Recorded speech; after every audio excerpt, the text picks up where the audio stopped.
Lots of things to hold on to here. So, hello Leeds. It's kind of weird for me to be on a stage like this because I spent 20 years in the music business looking after bands and getting them onto stages like this. So for me to actually be on a stage at a venue like this is, it's weird, as I said. So, my name's Amul. I am the Chief Partnerships Officer at a company called Northcoders, and we teach people how to code. We don't just teach people how to code, we teach people how to teach themselves to code. And it's an adult thing, so this lifelong journey thing is really quite important. So we've taught between the ages of 17 and 56.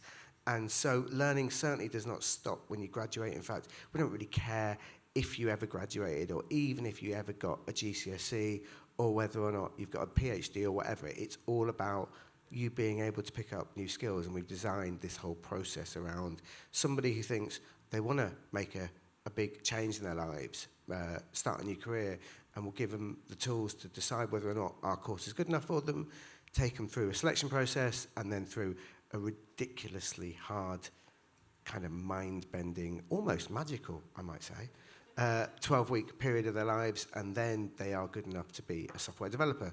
So, I'm just going to leave this slide up before I crack on because I think it's quite important. So the really interesting thing about this course is it's about career changes, sort of. So I spent 20 years in the music business, and then I had kids, and I decided that I didn't really want to be around venues like this late at night, or be it in London where I was at the time, or be it in New York or in Australia or whatever, because I was going to be too far away from my children, or my one child at the time. I've got two now. And I kind of discovered technology through Airbnb and the power of sharing, the sharing economy platforms. And I thought, okay, the time is now to make a change. And I'd come up with a couple of startup ideas, and I was like, I kind of wanted to figure out how I could use what I'd learned in the music business to kind of do something with technology. And while I was scratching around with the idea and kind of growing that idea and thinking about what I could do, I thought, well, I've got to hire developers. What does a developer do? How's an app written? What's that all about? And I was like, where do I go to find these mystical developers? And I didn't really know. And then a really good friend of mine said to me, Amul, why don't you learn how to code? And I was like,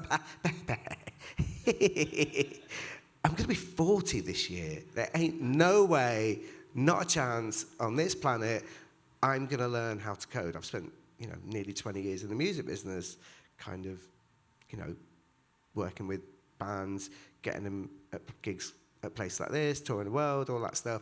Really cool, but I don't think I've got it in me to learn how to code. Not now, not ever. And I kind of went off and did something else for a bit and thought about it and kind of Googled learn to code in Manchester 5 years ago. And I didn't really come up with anything. And then through kind of page 3, page 4, I ended up at this meetup. It was an event, and it was in a couple of weeks' time, and I thought, maybe I'll go to that. I told my wife that I might go to it, and then I suddenly realised that actually the date had changed, and it was that evening. So I got in my car, drove into town, ended up at this event, couldn't find the way in because the main building was shut, kind of worked my way around the side of the building, got my way in, and there was this guy giving this talk about this thing called Northcoders that was starting in 3 weeks' time, first ever boot camp. I was like, got a bit of time, thinking about a new career. Okay, I'll give it a go. And he taught me into it, and I had no idea what a line of code was. And I joined 9 other people, first ever boot camp, and it was the most brutal 12 weeks of my life. It was mind-bending. It was like, okay, what hold on.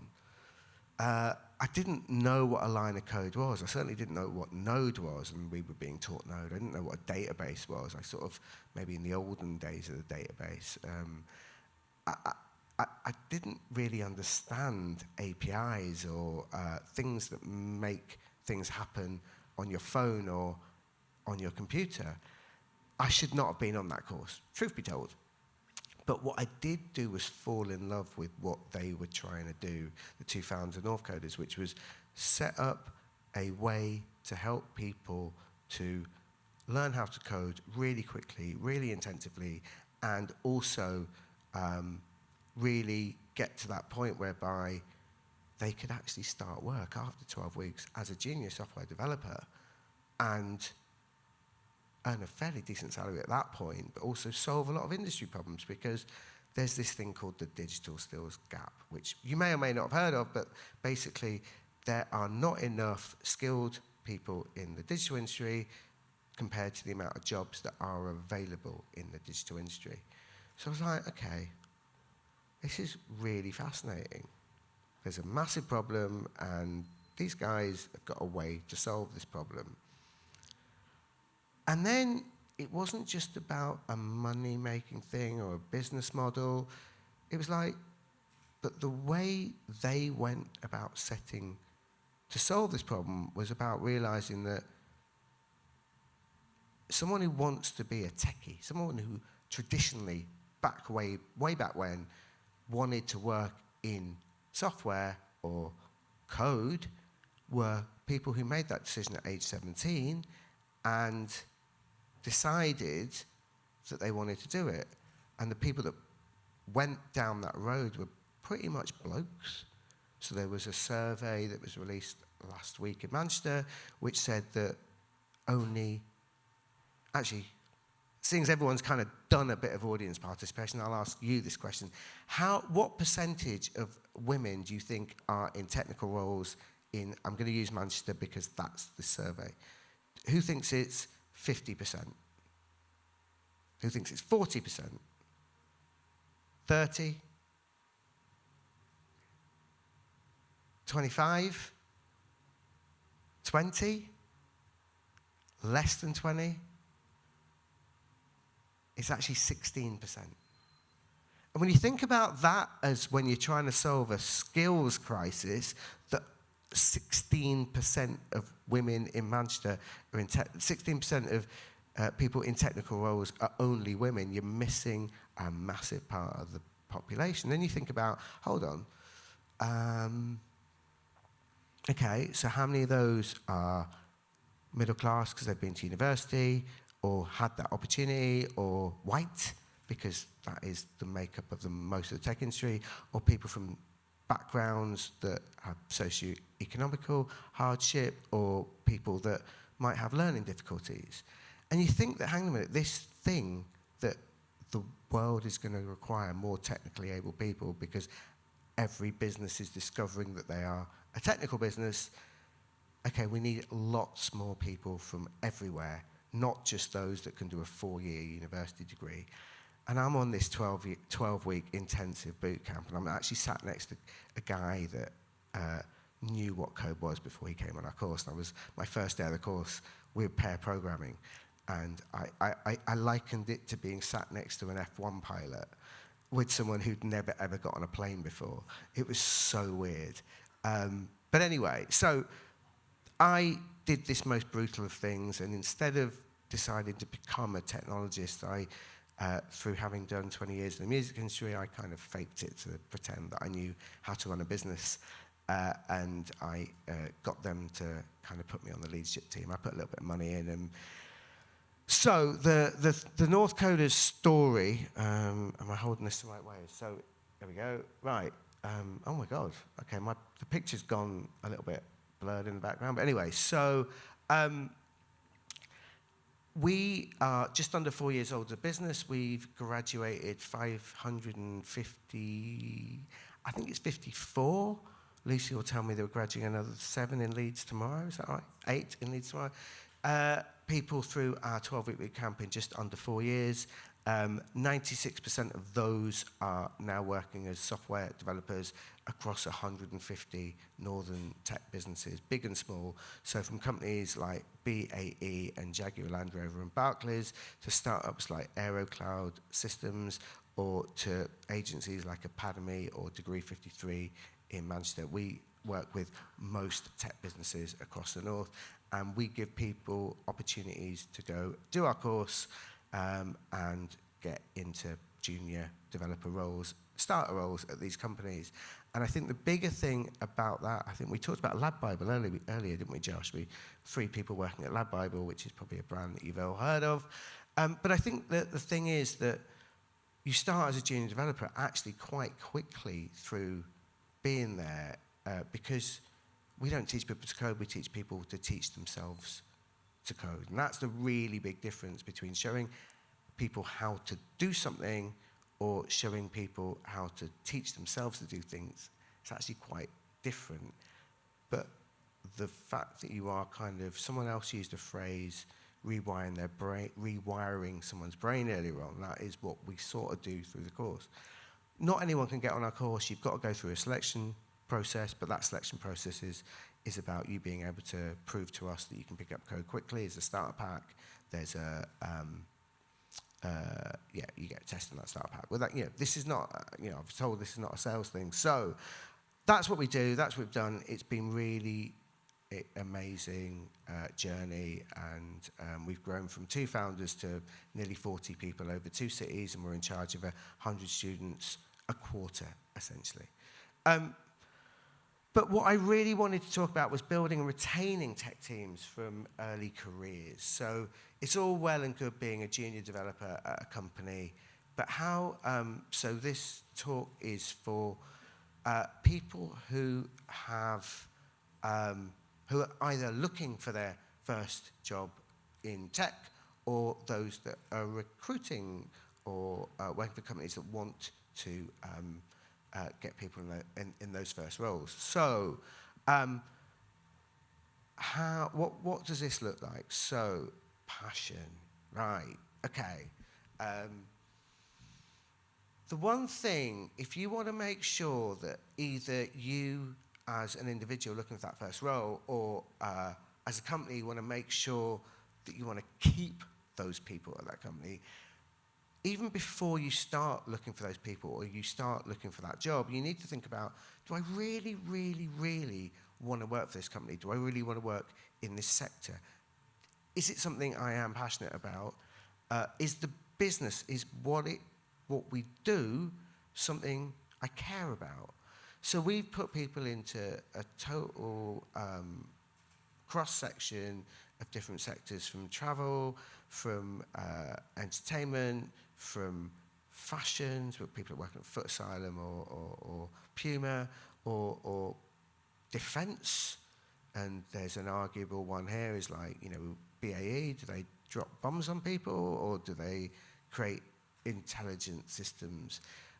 Gambling, am I into kind of, is this something I want to work in or not? Or tech for good. So I met with an agency today who kind of only work for charities and do tech for good projects. So when you're making this decision about what career you might want to go into, you should really think about like what that is, and if you're going to be passionate about it. Or when you flip that over, if you're someone who really, is looking for those people, are the people that you're looking at really understanding of what you do and why you do it? You're looking for buy-in, essentially. And it's not, when you break it down, I've worked with over 150 businesses. I know 150 different recruitment processes. And the fact they miss this really simple thing, or, 550 Northcoders graduates who think about a job in a way, I just need to earn money, but don't really think about what they might be doing day to day, even though it's around coding. Well, think about, it's really, really, really important. You think about what it is that person is employing you for, and what value you're going to add to that bigger picture of why they're employing you. And that, for me, is a really simple question. We go, hang on a minute, are people passionate about what they're doing on both sides of the equation? Jaguar Land Rover, one of our employers, and they have a brilliant hiring partner presentation where they have videos of, I'm not a car person, but the F-Class or the E-Class or K-Class, a 90s dance band to me, do you know what I mean? But the point being that I'd never work for Jaguar Land Rover because I'm not a car person. I've just got rid of my car. But people get mesmerised by the fact that it might be a good wage, or you might work for a big worldwide enterprise company. Everyone needs to think about why they want to work somewhere, what they're going to do, what the bigger value of that is. And on the flip side, you might just go, oh, that person's really smart, that person answered that question properly. They hired someone who was, like me, really, really into music, really wanted to do things around going to gigs and being that person. In the end, most people will hire this person because she came across as really well interviewed. But she didn't stay there that long. In the end, she went to work for a company called Skiddle, who does tickets, and software's required there. I don't think she knew that Jaguar Land Rover wasn't for her. She got mesmerised by the fact that it was a big company, or they knew that perhaps, well, let's delve down into what makes this person tick. So it's that passion thing. Don't ever forget that. I spent 20 years following my passion, working in the music industry, until that passion was no longer passionate to me for the reasons I've already told you. And then I got into helping kind of people change their lives, which is what I'm now passionate about. So I think that's really, it's a really big learning that everyone can take, and it's really quite easy if you step back and think about why. Right, next slide is about onboarding. So, just going to take a sip of beer here. When you have found that passionate person, or when you feel that you've decided that you're going to join a company that you're passionate about, what they do as a business from a day-to-day perspective or from a sales perspective, how do you make sure that they are totally ready for your business?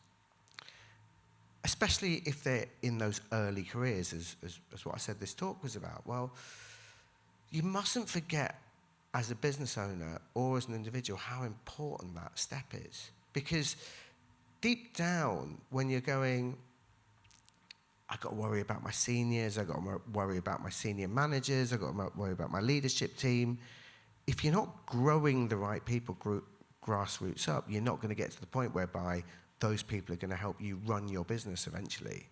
And that, if you lose that in the onboarding process, if you don't bring them into the company correctly, and on the flip side, if you don't join that company and feel like you're going to get there in a way that helps you really fully understand that company, then you're basically setting yourself up for failure rather than for success. And it's really interesting.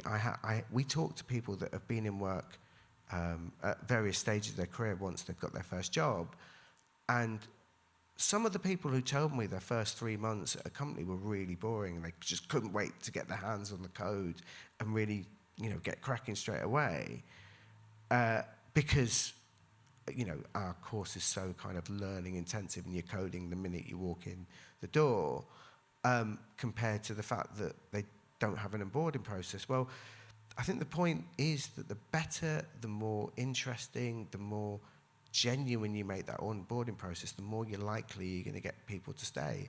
And some of those people who hated the first 2, 3, 4, 5 weeks of their job, kind of when they got to the point of understanding what a well put together process is, got to a point whereby, hold on, I get it now. I totally understand what it means to work at this business.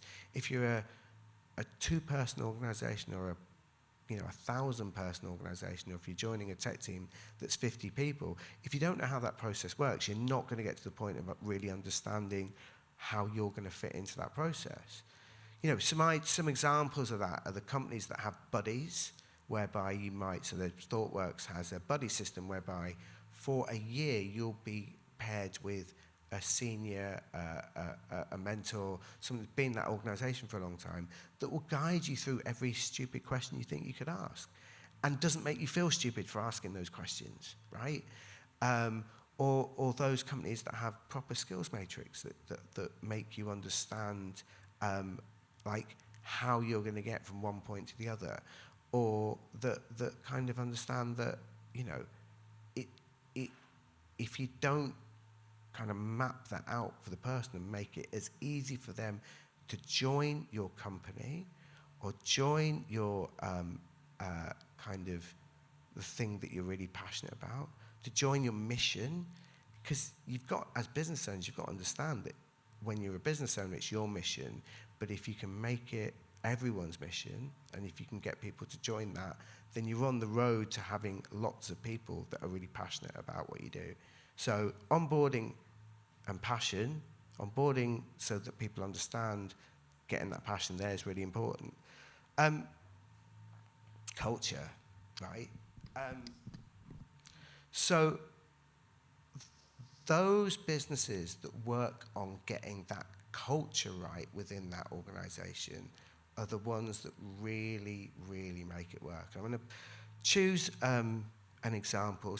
A company you've probably all heard of, and it's back to cars again, I'm sorry. Auto Trader. So when I were a lad, quite a long time ago, and I do feel like the forefather of the evening today. So I graduated in 1998, and there was no such thing as a smartphone back then. In fact, I was one of the first people to own a mobile phone as a student. In 97, I think I got my first mobile phone. There certainly weren't apps. Auto Trader was a magazine that you kind of bought in a newsagent to choose where you could get your second-hand car. Most of you probably know it as an app, and it's a pretty good app, actually. And so you think, well, hang on a minute, why are we talking about Auto Trader and culture? But actually, they have such a brilliant culture in their company. They've worked really, really hard on it, from their offices, which have kind of classic cars in them, which they've turned into meeting rooms, from the way they kind of do their hiring, to things like they are the only business in the UK that have autistic-friendly employer status. So they've basically turned their offices into a place whereby they can accept all kinds of people from all kinds of backgrounds. But the autism thing's really interesting because people who are on the spectrum might not like loud noises or harsh lighting or all of that stuff, but they've done so much to engender what they do as a business to being a really lovely place to work, that if you can define your culture to help your people, and as an individual, that might make you really, really, really want to work there. If you get that right, then you get that tribe mentality. So you onboard that, you basically get people passionate about your business, you onboard them correctly, and you create a culture whereby you go, hang on a minute, I really, really want to work here, really, really want to stay here. That is what you're looking for. So it's kind of turning businesses into tribes, into communities, into people where you really want to succeed. And on the flip side, as an individual wanting to join those businesses, those are the businesses you want to join. Those are the choices you want to make. But you've always got to be thinking, what's right for me? What makes me tick? Is that culture really important? Or, I'll give you another example. There's a company called Degree 53. They're an agency in Manchester. Their biggest client and part owners are Betfred, and they do a lot of work around gambling. And one of the things they do, they have quite a young culture. One of the things they do, they take their staff on a foreign holiday once a year. Last year was Ibiza, long weekend, 120 people. And it looks like the biggest barrel of laughs, if that's what you're into. But it is about getting that culture right. Not everyone wants to do the Auto Trader thing. Not everyone wants to do the Degree 53 thing. So it's really important that you think about what represents your brand, and if you're a company or if you're an individual, what kind of brand you want to work for. Okay, I can't actually remember what the next slide is. I'll find out. It's learning and development. So this is the bit about the learning does not stop when you graduate. And I found that out when I attempted to learn how to code when I was 39, had my 40th birthday on the course. And in tech, it's really important. The average shelf life for a technology in our industry is 2.5 years. And so if you aren't consistently learning, if you aren't consistently trying to reinvent yourself, then you aren't actually going to get to a point whereby you're going to be relevant in the industry anymore. Any developer that doesn't think that they need to keep and carry on learning will not get to that point whereby they're still relevant, they're still worth their salary, essentially. And I think the thing that we at Northcoders learn really quickly is that a company that gives you that that ability to continue your learning, because you've learned how to code in 12 weeks, that's what they're looking for, much more than they're looking for salary. You have to make sure from an individual that when you go into a company that you're asking, what are my learning and development opportunities? How do I continue to grow what I know? That point that was made earlier on about your adult brain gets bigger as long as you use it, it's like, I didn't know that. And I mean, I'm still sure that my brain's thinking, but I need to learn more. I need to learn more in front of my kids because they might learn better. So thank you for both of those points. But the truth is that if you aren't learning and developing as a software developer, or if you aren't learning and developing in tech, then you're not going to be relevant for very long. And that, when you go and work somewhere and you aren't getting that bit of the pie going forward, and you think that more money is worth more than more learning and development opportunities, then you are basically stunting something that's going to happen further forward in that career of yours. Or if you're a business and you're not offering learning and development, then people are less likely to want to stay at your business. This talk was about building and growing and retaining tech teams. So it's really, really important that part can be cheaper for you as a business owner if you're offering it, and you'll get so much more buy-in from the people that you employ if you're doing it. Again, it sort of seems really simple when you say it, but if you're not doing it, then it's not going to happen. And then, yeah, there is progression. Progression is important. Everyone's career needs to know that they're moving forward, that they are progressing, and salary is part of that, right? But if you, as an employer, go to a potential employee and say, okay, if you're passionate about my business or our business, if we know how to onboard you correctly, if we've got a culture that you want to join and be part of our tribe, if we've got learning and development for you, and then if we give you clear paths to progression, will you join my company or our company, and will you stay here? That's the question that you're asking, because you're looking for those things that matter to those individuals, or conversely, as an individual looking for those things that you think you're going to really get somewhere in your career, either at that business or potentially somewhere else. Because not everywhere it's not. We don't live in a world whereby you join a company at age 17, 18, and expect to retire there and get that grandfather clock at whenever retirement age. And who knows what that retirement age is going to be by the time we eventually get there. So those companies I work with that have clear paths to progression don't have to start at the highest salary offer for a junior, but they do offer all of those other things that make sure that they want to basically stay there. And learning and development and progression, and going, well, you need to do this to get here. And it's not about time served, it is about your ability. I had a brilliant meeting with a Tech for Good agency today in Manchester who said, when someone joins our company, we want to pay them more quicker. It makes more sense for us to pay them more quicker so long as they get there in that speed, because then we can bill them out for more.